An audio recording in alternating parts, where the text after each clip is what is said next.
Salut les filles et les garçons, j'espère que vous allez bien. Je vous retrouve aujourd'hui pour une nouvelle vidéo Sissi Talk que vous m'avez grandement demandé ces derniers temps. Aujourd'hui, on va parler de mon évolution fitness depuis, allez, une dizaine d'années, depuis bien avant que je commence le fitness jusqu'à aujourd'hui. Alors d'un point de vue physique, j'ai toujours eu une silhouette qu'on appelle à peu près classique. J'ai jamais été en surpoids, mais j'ai jamais été aussi de ceux qui étaient maigres et qui pouvaient manger sans grossir. Quand je partais en vacances, si je mangeais n'importe quoi, je revenais avec 5 kilos de plus, bah voilà, un peu comme monsieur et madame tout le monde. En gros, j'ai toujours été dans la moyenne. Concernant mon bas du corps, j'ai une morphologie qu'on appelle mésomorphe, donc je suis pas forcément fan de ces appellations, mais en gros qu'est-ce que ça veut dire? Tout simplement que j'ai un bas du corps plus développé que le haut, et c'est aussi l'endroit où j'ai tendance à stocker le gras. Foutu pour foutu. Voilà. Alors forcément avec la musculation aujourd'hui cette tendance elle s'est un petit peu rééquilibrée, mais j'ai malgré tout un déséquilibre qui persiste. Depuis toute petite j'ai toujours eu des quads, des mollets, des ischios et des fessiers. Pour ce qui est de mon haut du corps, j'ai une morphologie qu'on appelle ectomorphe, c'est-à-dire que j'ai des muscles beaucoup plus fins, plus longs et beaucoup moins développés naturellement. C'est aussi une zone du corps où je suis beaucoup plus sèche, je stocke beaucoup moins le gras à cet endroit-là. Alors forcément les fois où j'avais pris du poids, il y a eu quelques périodes dans ma vie, oui j'avais également pris du poids un petit peu sur le haut du corps, mais ça reste quand même relativement faible. Clairement, j'ai deux morphologies différentes, on va dire au-dessus du nombril et en dessous, et même avec le sport, ça persiste. Au niveau de ma pratique sportive, j'ai tout simplement commencé la musculation la toute première fois lorsque j'avais 16 ans. J'ai arrêté la danse car c'était devenu un petit peu trop contraignant en parallèle des études avec les répétitions, etc. Et le fitness, c'est ce qui m'a permis de continuer à m'entretenir, comme on dit, sans trop de contraintes. Je pouvais y aller quand je voulais, avec quelqu'un ou seul, tout simplement. Et s'il y avait des semaines où je voulais pas y aller, j'y allais pas, tout simplement. À cette époque, j'y allais à raison de 2 à 3 fois par semaine en moyenne. Vous voyez, c'était vraiment de quoi un petit peu s'entretenir, mais c'était loin d'être la pratique intense que j'ai aujourd'hui. Le lycée fini, j'ai tout simplement quitté le sud de la France pour aller dans le nord du pays et j'ai commencé mes études d'ingénieur. Donc j'ai jamais fait partie, soyons honnêtes,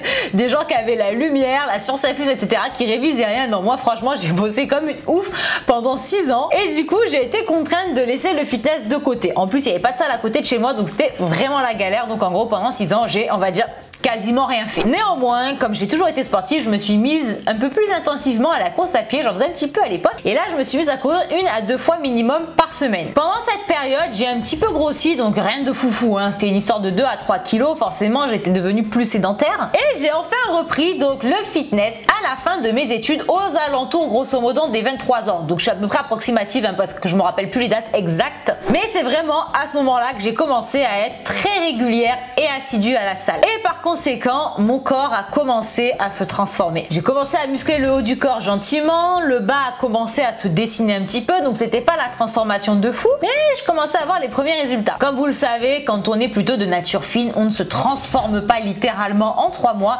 surtout que j'ai toujours eu une transformation plutôt lente à mes débuts, tout simplement parce que j'ai tout appris tout seul. À cette époque, donc ça fait quand même pas mal d'années maintenant, il n'y avait pas YouTube, il n'y avait pas les youtubeurs fitness, les blogueurs, les livres, etc. Et j'ai été un petit peu la première quand même à en parler en France, donc forcément il y avait personne pour me raconter ce qu'ils faisaient, vous voyez. Donc j'ai appris comme une autodidacte, je demandais un petit peu quelques conseils aux mecs de la salle, aux coachs présents, etc. Mais j'ai aussi fait des erreurs comme tout le monde. J'avançais petit à petit, mais s'il y a une chose dont je suis quand même plutôt contente, c'est que je ne me suis, Dieu merci, jamais blessée. J'ai toujours avancé à tâtons, doucement mais sûrement. J'ai toujours maîtrisé mes charges, fait attention à mes positions. Par la suite, j'ai intensifié mon entraînement, donc je n'y allais plus 3-4 fois par semaine, j'ai commencé à y aller 5 fois, à structurer un petit peu mieux mes trainings, et c'est là que j'ai commencé à voir de véritables changements physiques. À partir de ce moment, tu me voyais dans la rue, tu commençais à te dire cette fille elle est sportive. J'ai vraiment commencé à prendre un petit peu du haut du corps, j'ai commencé à vraiment galber mes cuisses et à rétablir gentiment ce déséquilibre. Mais c'est aussi à cette période que j'ai commencé à stagner, ça faisait à peu près 3, 4, 5 ans que je m'entraînais toute seule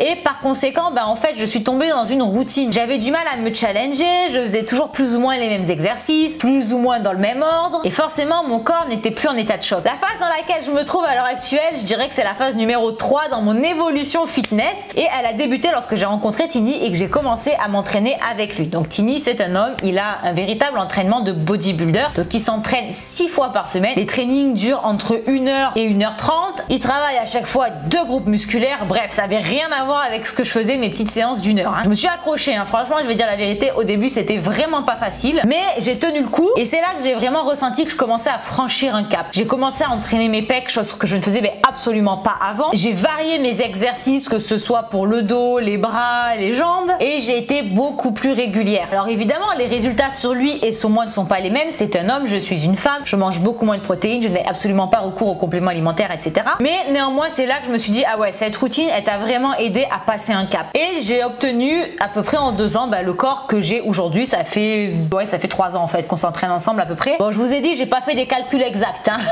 Récemment, depuis 1 an ou 2, j'ai également introduit le HIIT dans mes trainings. Donc ça, c'est quelque chose que je ne faisais jamais avant. Ça fait, je vous dis, à peu près 1 à 2 ans. Je suis très régulière dans mon cardio. J'en fais en moyenne 2 à 3 fois par semaine. Ça m'a vraiment fait progresser au niveau du cardio pur, voilà, du cœur. Clairement, ça c'est indéniable. Mais aussi au niveau physique. Depuis que je fais du cardio, j'ai les jambes qui sont beaucoup plus sèches qu'avant. Toute l'année, même quand je prends du gras l'hiver, parce que oui, l'hiver, je vous en ai déjà parlé plein de fois sur ma chaîne, je le prends, on va dire, allez, peut-être en moyenne 3 kilos de plus que l'été. Et malgré tout, mes jambes restent beaucoup plus sèches. Et au-delà de l'aspect physique, le HIIT, c'est vraiment quelque chose qui me plaît beaucoup. Donc j'en fais en salle de sport, après ou avant mes trainings de musculation. Ça m'aide à m'évader, ça m'aide vraiment à décrasser ce corps et ça me fait un bien fou. En fait, attention, parce que je vous partage plein de photos. Il y a des photos qui sont prises par exemple à la fin d'une séance, etc. Donc voilà, forcément, il y a des photos, vous allez vous dire, tiens, elle paraît plus ou moins musclée par ici, plus ou moins musclée par là. C'est normal. Néanmoins, ces dernières années, je pense que vous le constatez vraiment en fait dans mes bikini X ici, puisque là, ça trompe pas, c'est toujours dans une lumière naturelle, donc au bord de mer, etc.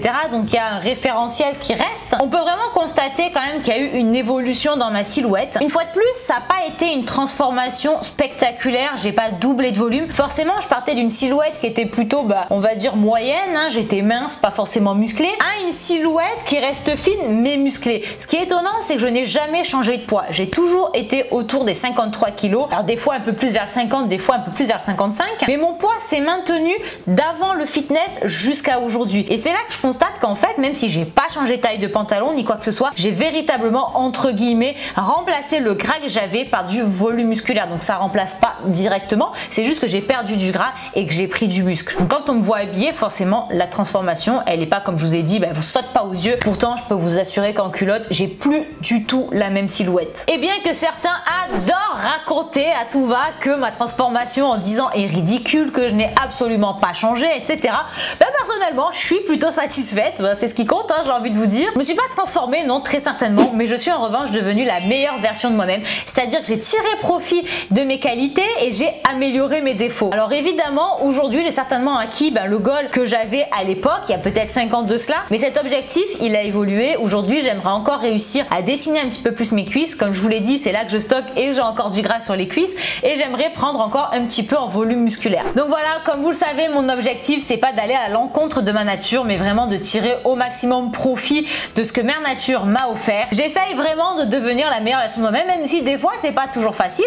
Tu vois, quand tu vas essayer des pantalons et t'en as aucun qui te va parce que t'as trop de cuisses par rapport à ta taille, etc. Malgré tout, j'essaie toujours de rester positif et de voir le verre à moitié plein. Voilà les filles, les garçons, j'espère que cette transformation vous donnera de l'espoir et surtout de la motivation. Comme vous le savez, voilà, si j'ai pu le faire, vous pouvez y arriver aussi. Ma transformation est tout à fait abordable. Il n'y a pas de raison que vous n'y arrivez pas non plus, donc restez motivés. J'espère que cette vidéo vous aura plu. On se retrouve très bientôt sur ma chaîne YouTube pour plein de nouvelles vidéos fitness. D'ici là, portez-vous bien. Je vous fais plein de gros bisous. Ciao, ciao.